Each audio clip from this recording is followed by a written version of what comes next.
ಶಾಂತಂ ಸುಶೀಲಂ ಸುಮನಸಚರಿತಂ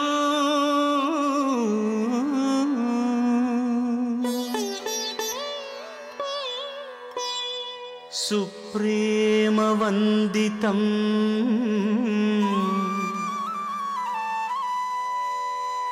ಸೀತೆ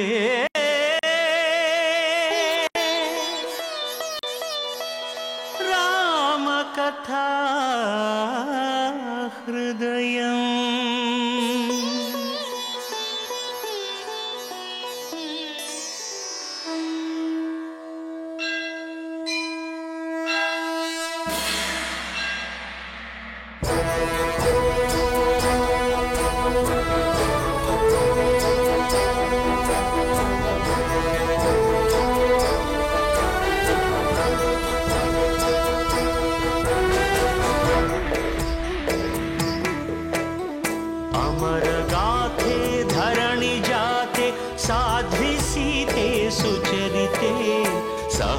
ಶಕ್ತಿ ಪತಿಯ ಭಕ್ತಿ ಲೋಕಮಾನ್ಯ ವಂದಿತೆ ಮಂಗಳಾಂಗಿ ಮಹಾಮಾತೆ ನಾರಿ ಕುಲಕ್ಕೆ ಮಾದರಿ ಕಷ್ಟದೆದುರು ದುಷ್ಟರೆದುರು ಸಹಿಸಿ ಗೆಲ್ಲುವ ಗುಣಸಿರಿ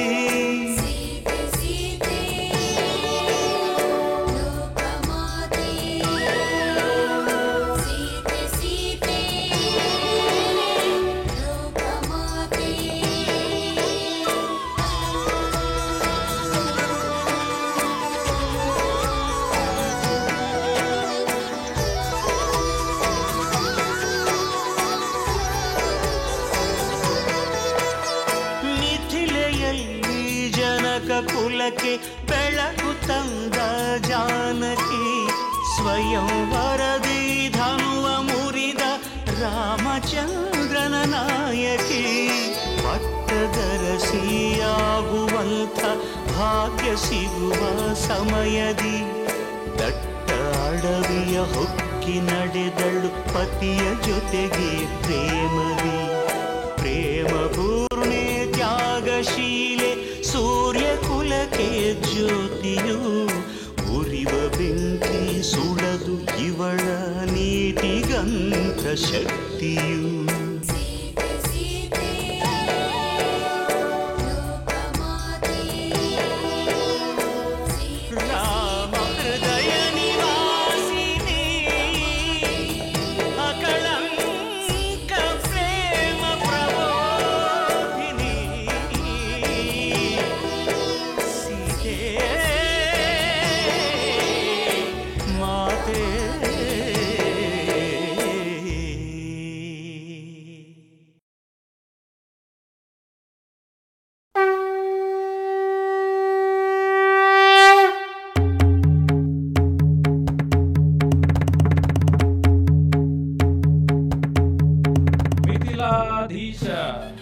ಮಹಾಪ್ರತಾಪ ಜನಕವಂಶಕುಲ ಸುದೀಪ ಮಹಾದೇವ ಪ್ರಸಾದಿತ ಶಿವಧನು ರಕ್ಷಿತ ಸುರಮುನಿ ಸುಗುಣ ಗಣ ಸುಸಂಸೇವಿತ ಕ್ಷೀರಧ್ವಜ ಜನಕ ಭೂಪಾಲ ಪರಾಕ್ ಬಹುಪರ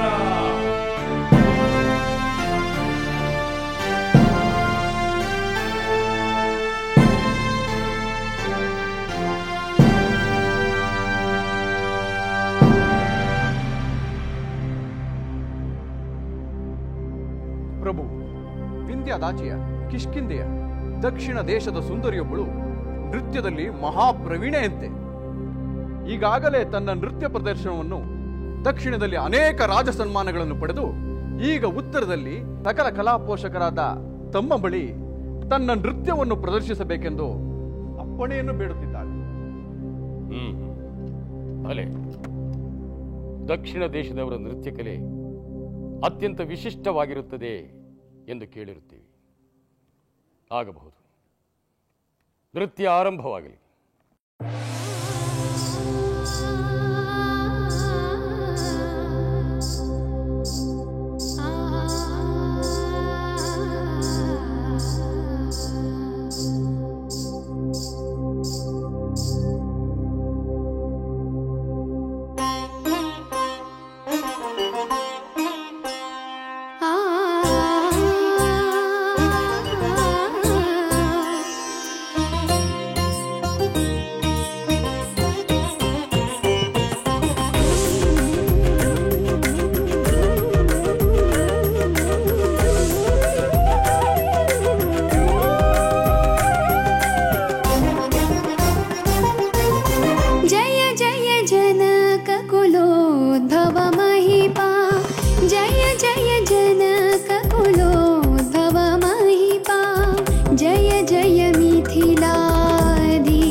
प्रतापा अगणित सुगुणा सुचरित महिमा सकल जनाश्रय मोहन रूपा जय जय जनक कुलोद्भव महिपा जय जय जनक कुलोद्भव महिपा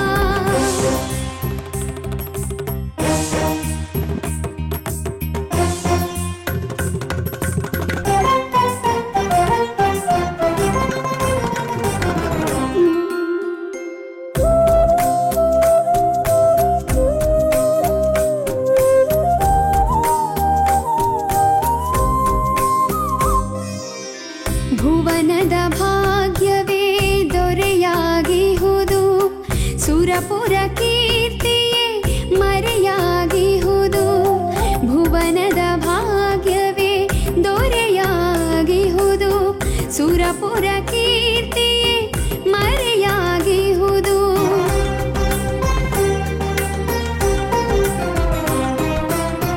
ಅನುದಿನ ಸತಿಸುತ ಪರಮಾನಂದವ ವಂಶವ ಬೆಳಗುವ ಬಹು ಸಂತಾನವ.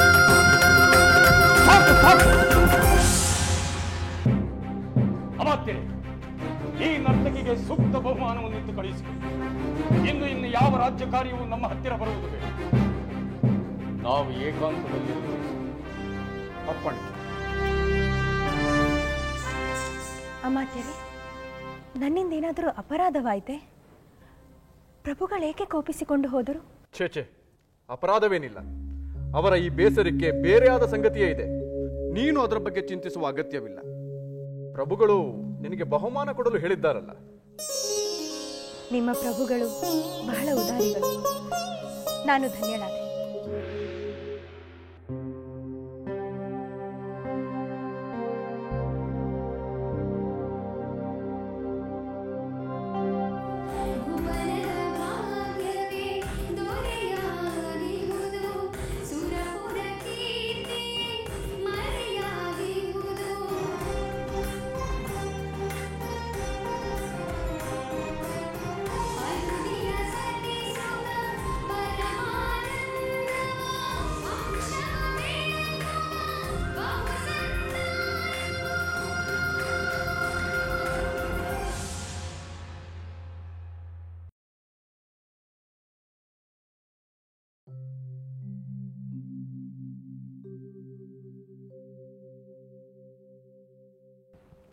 ಪ್ರಭು, ತಾವು ರಾಜ್ಯ ಕಾರ್ಯವನ್ನು ತೊರೆದು ಗಾನ ನಾಟ್ಯ ವಿಲಾಸವನ್ನು ಬಿಟ್ಟು ಹೀಗೆ ಏಕಾಂತದಲ್ಲಿ ಚಿಂತಿಸುವುದರ ಬದಲು ಇನ್ನೊಂದು ವಿವಾಹವಾಗಿ ಆ ಸತಿಯ ಪುಣ್ಯದಿಂದಲಾದರೂ ಸಂತಾನವನ್ನು ಬಯಸುವುದು ಒಳ್ಳೆಯದಲ್ಲವೇ?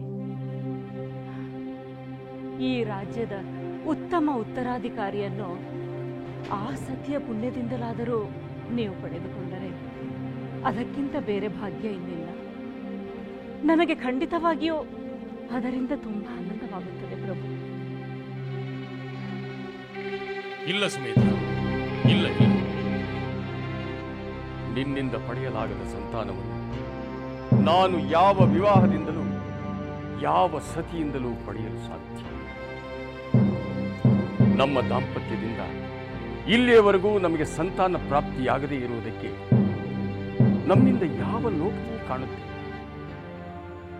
ಇದಕ್ಕೆಲ್ಲ ಪೂರ್ವಾರ್ಜಿತ ಕರ್ಮವೇ ಕಾರಣ. ಅದೇ ಇದನ್ನೆಲ್ಲ ತಡೆ ಹಿಡಿದು ಇದರ ನಿವಾರಣೆಗಾಗಿ ನಮಗೆ ಸಂತಾನ ಪ್ರಾಪ್ತಿಯಾಗಲು ಯಾವುದೋ ವಿಶೇಷವಾದ ದೈವಾನುಗ್ರಹವಾಗಿದೆ. ಸರಿಯಾಗಿ ಹೇಳಿದೆ ಮಹಾರಾಜ, ಸರಿಯಾಗಿಯೇ ಹೇಳಿದೆ. ಗುರುಗಳಾದ ಶತಾನಂದರಿಗೆ ಪ್ರಣಾಮಗಳು. ಅಭೀಷ್ಟ ಸಿದ್ಧಿರಸ್ತು. ಮಹಾರಾಜ, ಅಮಾತ್ಯರಿಂದ ವಿಷಯ ತಿಳಿಯಿತು. ನೃತ್ಯ ವೀಕ್ಷಣೆಯ ಸಂದರ್ಭದಲ್ಲಿ ಬೇಸರಗೊಂಡು ಏಕಾಂತ ಗೃಹದಲ್ಲಿ ಬಂದು ಚಿಂತೆ ಮಾಡುತ್ತಿದ್ದೀರಾ ಎಂದು. ಅದಕ್ಕೆ ಸಾಂತ್ವನ ಹೇಳಲು ಬಂದೆ.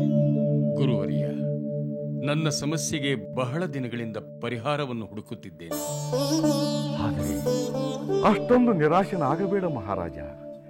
ಎಲ್ಲ ಚಿಂತೆಗೂ ಒಂದು ಪರಿಹಾರವಿದ್ದೇ ಇರುತ್ತದೆ. ಗುರುವರಿಯ, ಅದಾವ ಪರಿಹಾರವೆಂದು ತಿಳಿಯದೆ ಪರಿತಪಿಸುತ್ತಿದ್ದೇನೆ. ಹಣ್ಣಿಲ್ಲದ ಮರದಂತೆ, ತಾವರೆ ಇಲ್ಲದ ಕೊಳದಂತೆ, ಚಂದ್ರನಿಲ್ಲದ ರಾತ್ರಿಯಂತೆ, ಪಕ್ಷಿಗಳಿಲ್ಲದ ವನದಂತೆ ನನಗೆ ಸಕಲ ಸಂಪತ್ ಸೌಭಾಗ್ಯಗಳಿದ್ದರೂ ಅವೆಲ್ಲ ನಿರರ್ಥಕವೆಂಬಂತೆ ಸಂತಾನವಿಲ್ಲದ ಚಿಂತೆ ನನ್ನನ್ನು ಬಾಧಿಸುತ್ತಿದೆ ಗುರುದೇವ. ಮಹಾರಾಜ, ಸಮಸ್ಯೆಯ ಪರಿಹಾರ ಎಂದಿಗೂ ಇರುತ್ತದೆ. ಆದರೆ ಅದಕ್ಕೆ ಸರಿಯಾದ ಸಂದರ್ಭದ ಅವಶ್ಯಕತೆ ಇತ್ತು. ಈಗ ಬಂದಿದೆ. ನಿಮ್ಮ ಹಾಗೆ ರಘುವಂಶದ ಅರಸು ಅಯೋಧ್ಯೆ ದಶರಥ ಮಹಾರಾಜರು 3 ಪತ್ನಿಯರನ್ನು ಹೊಂದಿದ್ದರು.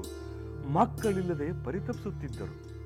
ಆದರೆ ಇಂದು ರಾಮ, ಲಕ್ಷ್ಮಣ, ಭರತ, ಶತ್ರುಘ್ನ ಎಂಬ 4 ಪುತ್ರ ರತ್ನರನ್ನು ಪಡೆದು ಮಹದಾನಂದವನ್ನು ಅನುಭವಿಸುತ್ತಿದ್ದಾರೆ.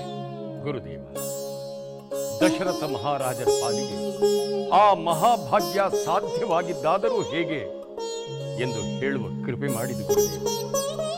ನಾವಿಲ್ಲಿ ಬರುವಾಗ ನೀವೇ ಹೇಳುತ್ತಿದ್ದಿರಲ್ಲ ದೈವಾನುಗ್ರಹ ಎನ್ನುವ ಮಾತು. ಹಾಗೆ ಪುತ್ರ ಕಾಮೇಷ್ಟಿ ಯಜ್ಞ ದಶರಥ ಮಹಾರಾಜನಿಗೆ ಸಂತಾನವನ್ನು ನೀಡಿತು. ಯಜ್ಞ ಯಾಗಾದಿಗಳ ಮೂಲಕ ತಾವೂ ದೈವಾನುಗ್ರಹವನ್ನು ಹೊಂದಿದ್ದೇ ಆದರೆ ಮಕ್ಕಳನ್ನು ಪಡೆಯುವುದರಲ್ಲಿ ಯಾವ ಸಂದೇಹವೂ ಇಲ್ಲ ಮಹಾರಾಜ. ಗುರುವರಿಯ, ಇಂದಿಗೆ ನಮ್ಮ ಕರ್ಮ ಕಳೆದು ತಮ್ಮ ಹಿತವಚನವನ್ನು ಕೇಳುವಂತಹ ಭಾಗ್ಯ ನಮ್ಮದಾಯಿತು. ತಮ್ಮ ಸಲಹೆಯಂತೆ ಸಂತಾನಾಪೇಕ್ಷಿಯಾದ ನಾನು ಕೂಡಲೇ ಯಾಗ ಕಾರ್ಯವನ್ನು ಪ್ರಾರಂಭಿಸುತ್ತೇನೆ. ಆಶೀರ್ವದಿಸಿ. ಶುಭಶ್ಯ ಶೀಘ್ರಂ. ಸಂತಾನ ಭಾಗ್ಯ ಸಿದ್ಧಿರತ್ತು.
ಮಹಾಪ್ರಭು, ಸಂತಾನಾಪೇಕ್ಷೆಯಿಂದ ತಾವುಗಳು ಮಾಡಬೇಕೆಂದಿರುವ ಯಾಗಕ್ಕೆ ಈ ಸ್ಥಳ ಸೂಕ್ತವಾಗಿದ್ದು ಫಲವತ್ತಾದ ಪ್ರದೇಶವಾಗಿದೆ.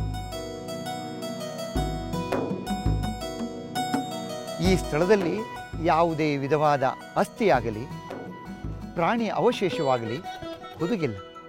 ಈ ಸ್ಥಳ ದೋಷಪೂರಿತವಾಗಿಲ್ಲ ಎಂದು ದೃಢಪಡಿಸಿಕೊಳ್ಳಲು ಈ ನೇಗಿಲಿನಿಂದ ಈ ಭೂಮಿಯನ್ನು ಉತ್ತಿ ಶೋಧಿಸಬೇಕಾಗಿದೆ. ಶಾಸ್ತ್ರಾರೀತ್ಯ ಪ್ರಭುಗಳಾದ ತಾವೇ ಈ ನೇಗಿಲಿನಿಂದ ಕೊಂಚ ದೂರ ನೆಲವನ್ನು ಉತ್ತಿ ಶೋಧನೆ ಕಾರ್ಯಕ್ಕೆ ಚಾಲನೆ ನೀಡಬೇಕು. ಬನ್ನಿ. ಅಗತ್ಯವಾಗಿತ್ತು.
ಈ ನೇಗಿಲಿಗೆ ಏನೋ ಸಿಕ್ಕಿ ಹಾಕಿಕೊಂಡಿರುವಂತೆ.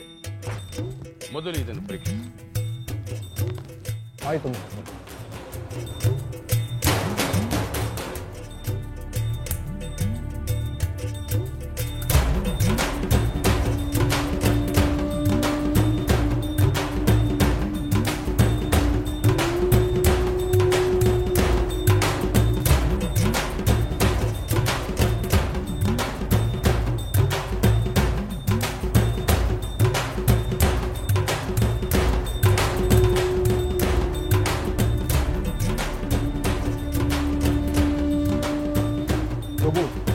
ಸ್ವರ್ಣಪೆಟ್ಟಿಗೆ ಇದೆ, ಅದೇ ನೇಗಿಲನ್ನು ತಡೆದಿದೆ. ಸರಿ, ಆ ಸ್ವರ್ಣ ಪೆಟ್ಟಿಗೆಯಲ್ಲಿ ಏನಿದೆಯೋ ನೋಡಿ.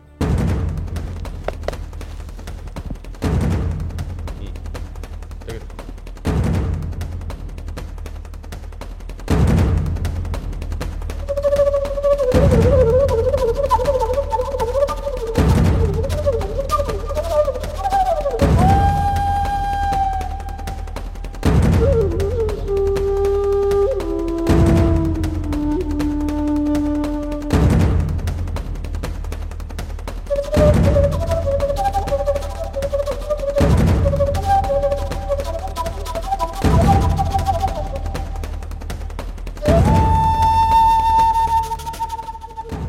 ಪ್ರಭು, ಸ್ವರ್ಣಪೆಟ್ಟಿಗೆಯನ್ನು ತೆಗೆಯಲು ಸಾಧ್ಯವಾಗುತ್ತಿಲ್ಲ ಪ್ರಭು.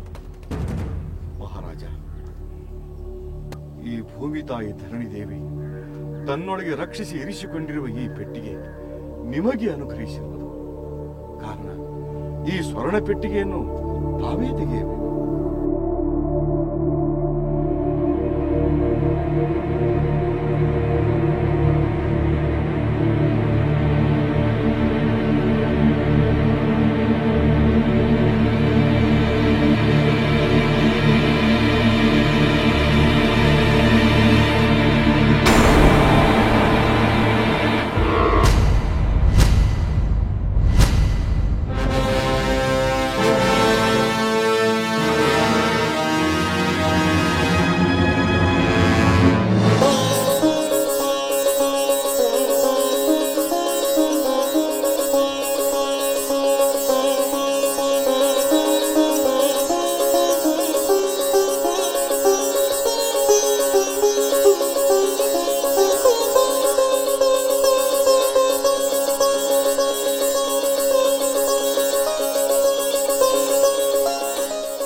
ಇದೆಂತಹ ಆಶ್ಚರ್ಯ, ಎಂತಹ ಆನಂದ!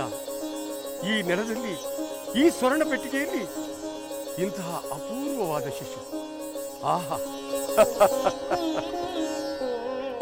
ಮಹಾಪ್ರಭು, ಎಂತಹ ಸುಂದರವಾದ ಹೆಣ್ಣು ಮಗು! ಈ ಮಗುವಿನ ಮುಖಕಾಂತಿ ನೋಡುತ್ತಿದ್ದರೆ ಆ ಮಹಾಲಕ್ಷ್ಮಿಯೇ ಈ ಮಗುವಿನ ರೂಪದಲ್ಲಿ ಅವತರಿಸಿರುವಂತಿದೆ ಅಲ್ಲವೇ?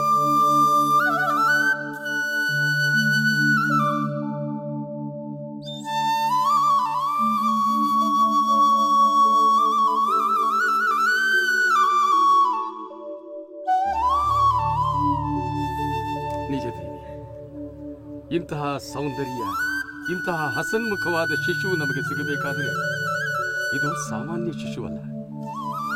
ಗುರುವರ್ಯ, ನೀವೇನು ಹೇಳಿದಿರಿ? ಅನುಮಾನವೇ ಇಲ್ಲ ಮಹಾರಾಜ. ನೀವು ಸಂತಾನಾಪೇಕ್ಷೆಯಿಂದ ಯಾಗ ಮಾಡಲು ಭೂಶುದ್ಧಿ ನೋಡುವ ಸಲುವಾಗಿ ಉಳುಮೆ ಮಾಡುವಾಗಲೇ ಈ ಮಗು ಸಿಕ್ಕಿತು ಎಂದರೆ ಇದು ದೈವಾನುಗ್ರಹವೇ ಅಲ್ಲದೆ ಬೇರೆಯಲ್ಲ. ಈ ಶಿಶು ಆ ದೇವರು ನಿಮಗೆ ನೀಡಿದ ವರಪ್ರಸಾದವೇ ಹೊರತು ಇದರಲ್ಲಿ ಯಾವ ಸಂಶಯವೂ ಇಲ್ಲ. ಈ ಕೂಡಲೇ ಅರಮನೆಯಲ್ಲಿ ಕಂದನ ಜಾತಕರ್ಮ ಆರಂಭವಾಗಲಿ, ನಾಮಕರಣ ನಡೆಯಲಿ. ಹೌದು ಮಹಾಪ್ರಭು, ಗುರುವರ್ಯರು ಹೇಳಿದಂತೆ ಈ ಮಗುವಿನ ತೊಟ್ಟಿಲಿನ ಶಾಸ್ತ್ರವನ್ನು ಆದಷ್ಟು ಬೇಗ ಮುಗಿಸಿ ಇದಕ್ಕೊಂದು ಹೆಸರಿಟ್ಟು ಕರೆದು ಮುದ್ದಾಡುವ ಆಸೆ ಆಗುತ್ತಿದೆ. ಆಗಲಿ ದೇವಿ, ನಿನ್ನಿಚ್ಛೆ ಇದ್ದಂತೆ ಆಗಲಿ. ಅಮಾತ್ಯರೇ, ಪ್ರಭು, ದೈವತಾ ಅನುಗ್ರಹದಿಂದ ನಮಗೆ ಈ ಶಿಶು ದೊರಕಿರುವುದರಿಂದ ನಮ್ಮ ರಾಜ್ಯದ ಎಲ್ಲ ದೇವಸ್ಥಾನಗಳಲ್ಲಿ ವಿಶೇಷ ಪೂಜೆಯಾಗಲಿ, ದಾನ ಧರ್ಮಾದಿಗಳು ಯಥೇಚ್ಛವಾಗಿ ನಡೆಯಲಿ. ನಮ್ಮ ರಾಜಧಾನಿಯು ಹಸಿರು ತೋರಣಗಳಿಂದ ಸಿಂಗಾರಗಳು. ಈ ಮಗುವಿನ ನಾಮಕರಣ ಉತ್ಸವಕ್ಕೆ ನಮ್ಮ ಅರಮನೆಯಲ್ಲಿ ಗಾನ ನೃತ್ಯ ಹೋಮ ಹವನಗಳು ವಿಜೃಂಭಣೆಯಿಂದ ನೆರವೇರಿವೆ.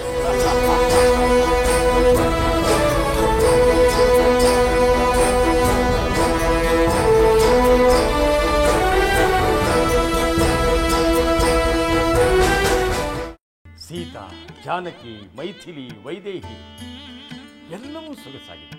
ನಮ್ಮ ವಂಶದ ಕೀರ್ತಿ ಅಜರಾಮರವಾಗುವುದರಲ್ಲಿ ಯಾವ ಸಂದೇಹವೂ ನನಗಿಲ್ಲ. ಸಾವಧಾನ ಮಹಾರಾಜ, ಸಾವಧಾನ ಮಹಾರಾಜ. ನಾರಾಯಣ ನಾರಾಯಣ ನಾರಾಯಣ ನಾರಾಯಣ. ಲಂಕೆಯಲ್ಲಿನ ದುರುಳ ದರ್ಪವು ಸೀತೆ ಸಹನೆಗೆ ಸೋತಿತು. ಅಂಕೆ ಇರದ ಅಸುರ ಕುಲವು ರಾಮ ಬಾಣಕ್ಕೆ ಅಡಗಿತು. ದೂರವಿರಲಿ ಸನಿಹವಿರಲಿ ರಾಮ ಹೃದಯ ನಿವಾಸಿನಿ. ಯುಗವು ಯುಗವು ಸಾಗಲಿ ಅಕಳಂಕ ಪ್ರೇಮ ಪ್ರಬೋಧಿನಿ. ಅಮರ ಗಾಧೆ ಧರಣಿ ಜಾತೆ ಸಾಧ್ವೆ ಸೀತೆ ಸುಚರಿತೆ.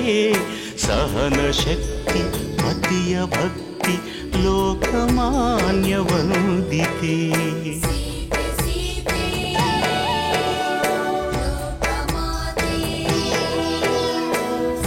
ರಾಮ ಹೃದಯ ನಿವಾಸಿನಿ ಅಕಳಂಕ ಪ್ರೇಮ ಪ್ರಬೋಧಿನಿ. ಸೀತೆ ಮಾತೆ